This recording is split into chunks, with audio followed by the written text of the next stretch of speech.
Imagine a world where wisdom and virtue guide every action. This was the vision of Confucius, a man whose teachings have shaped Chinese culture for centuries. Born in 551 BCE in Zhou, Lu, Confucius, or Kong Qiu, grew up in a time of political turmoil and social change. Despite losing his father at a young age and being raised in poverty by his mother, Confucius was determined to pursue education. He married at 19 and soon became a father, but his passion for learning never waned. Confucius believed in the power of education to transform individuals and society, advocating for mass education in China. His teachings, known as Confucianism, emphasized personal and governmental morality, righteousness, and harmonious social relationships. Confucius championed the silver rule. Do not do unto others what you do not want done to yourself.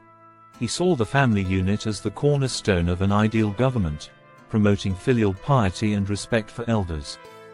Confucius's life was marked by a rich diversity of thought, and his ideas gained prominence during the Warring States period.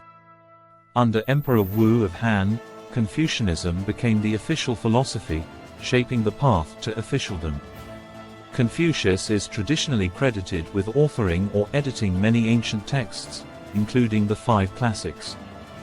However, modern scholars exercise caution in attributing specific works to him, as some texts predate his time.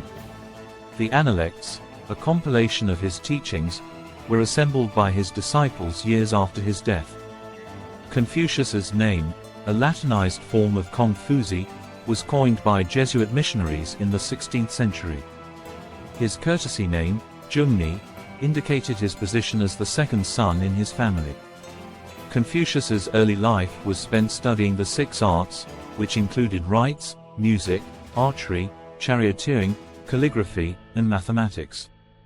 He worked various jobs, including as a bookkeeper and caretaker of sheep and horses, to support his family. Confucius's political career began when he was appointed governor of a town and later rose to minister of crime. He sought to return authority to the duke by dismantling the fortifications of the city, relying on diplomacy rather than military force. Confucius's efforts to implement his reforms faced resistance, leading to his self-imposed exile in 497 BCE. During his exile, he traveled to various states, expounding his political beliefs but seeing little implementation. At 68, Confucius returned to Lu, dedicating his final years to teaching and compiling ancient wisdom. Confucius's philosophy emphasized the importance of study and the internalization of ancient wisdom to promote harmony and order.